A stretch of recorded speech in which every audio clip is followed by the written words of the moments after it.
अस्सलाम वालेकुम वरहमतुल्लाहि वबरकातुहू।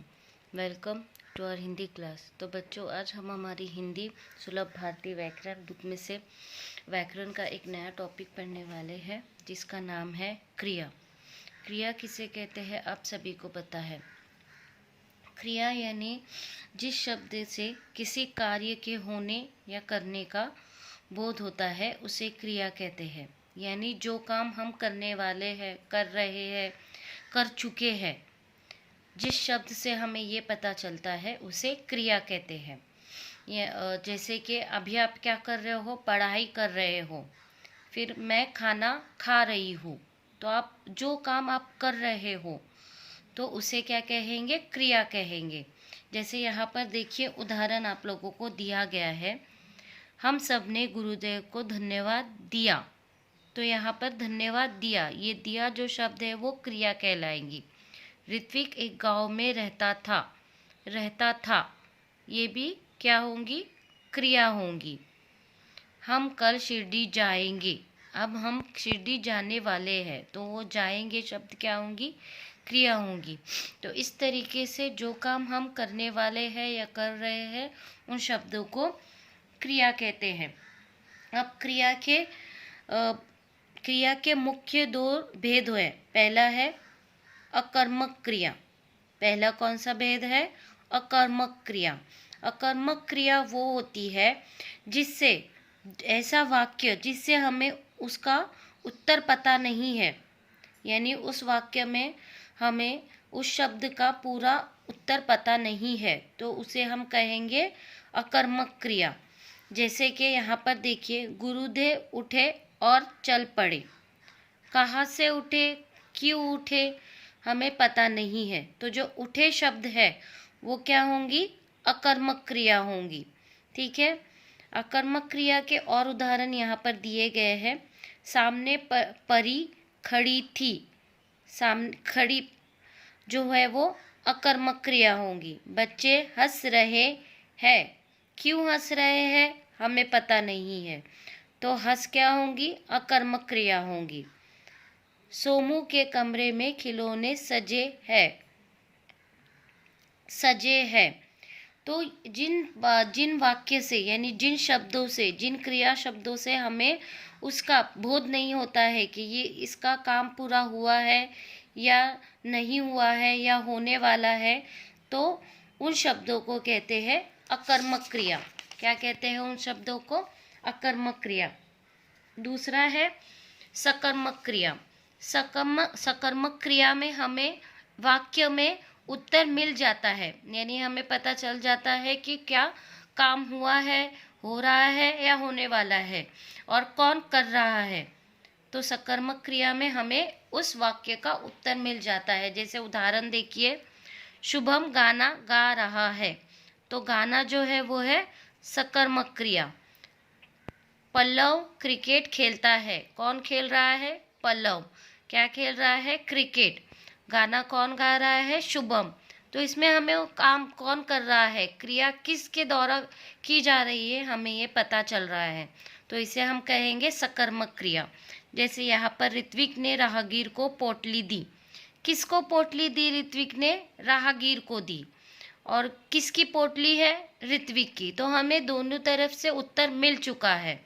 तो सकर्मक क्रिया की पहचान के लिए क्रिया के साथ क्या, किसे, किसको आदि प्रश्न पर यदि उत्तर मिलता है तो क्रिया सकर्मक होगी। ठीक है। उसके बाद है संयुक्त क्रिया। संयुक्त क्रिया यानी वाक्य में एक से ज़्यादा अधिक क्रियाएं होती है, दो या दो से ज़्यादा क्रियाएं होती है, जिसे कहते हैं संयुक्त क्रिया। जैसे देखिए, पहले वाक्य में है ऋत्विक एक गांव में रहता था, हम गुरुदेव का इंतज़ार करने लगे। दो क्रियाएं आ रही है, खेल रहे, ये दो क्रियाएं हो गई ना एक साथ, तो इसलिए इसे हम कहेंगे संयुक्त क्रिया। तो ऐसे वाक्य जिसमें एक से ज़्यादा क्रियाएं होती है उसे कहेंगे संयुक्त क्रिया। उसके बाद है सहायक क्रिया।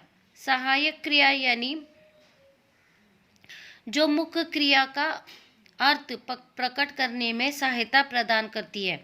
यानी जो मेन क्रिया होती है, यानी जो हम काम कर रहे हैं उसके साथ हमें एक दूसरे शब्द का प्रयोग करते हैं या किसी और शब्द की सहायता लेते हैं, तो इसे हम कहेंगे सहायक क्रिया। यानी हम किसी की सहायता ले रहे हैं उस शब्द को पूरा करने के लिए। जैसे देखिए, बड़े कूलर में पानी भरा हुआ है। भरा, हम भरा अगर लिखेंगे तो वाक्य पूरा होगा क्या? तो हमने भरा ये क्रिया के साथ हुआ की सहायता ली, तो ये क्या होगा? सहायक क्रिया।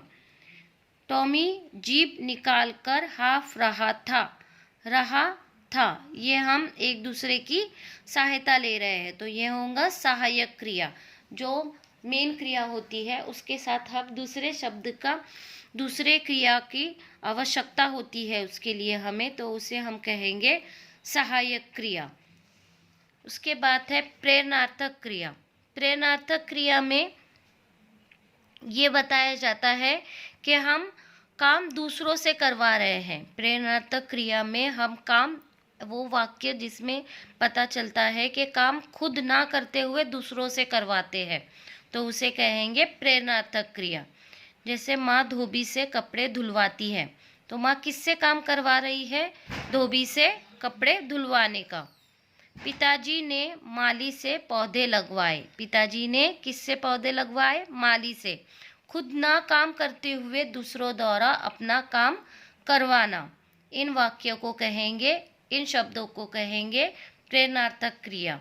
जैसे सिलवाती, मंगवाती, गाना गवा रही है, गवा।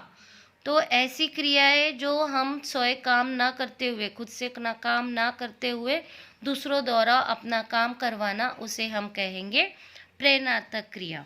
तो बच्चों, इसी पे आधारित यहाँ पर आप लोगों को कुछ एक्टिविटीज़ दी गई है। पहला है, नीचे दिए गए वाक्यों में से क्रिया शब्द छांट कर सामने लिखिए। इन वाक्यों को आप लोगों को अच्छे से पढ़ना है और इनमें से जो भी क्रिया शब्द है वो आप लोगों को यहाँ पर सामने लिखना है। उसके बाद आप लोगों को इन वाक्यों को पढ़ना है और क्रिया का भेद लिखना है। कौन सी क्रिया है? सकर्मक क्रिया है, अकर्मक क्रिया है, कौन सी क्रिया है, आप लोगों को वो पहचानना है। उसके बाद यहाँ पर नीचे आप लोगों को क्रिया को रेखांकित करना है, यानी जो क्रिया है उसको अंडरलाइन करना है और उसका भेद लिखना है, उसका आप लोगों को प्रकार लिखने हैं, भेद लिखने हैं। So student, do your homework on time. इंशाल्लाह we will meet in the next class. अल्लाह हाफिज़। अस्सलाम वालेकुम वरहमतुल्लाहि वबरकातुहू।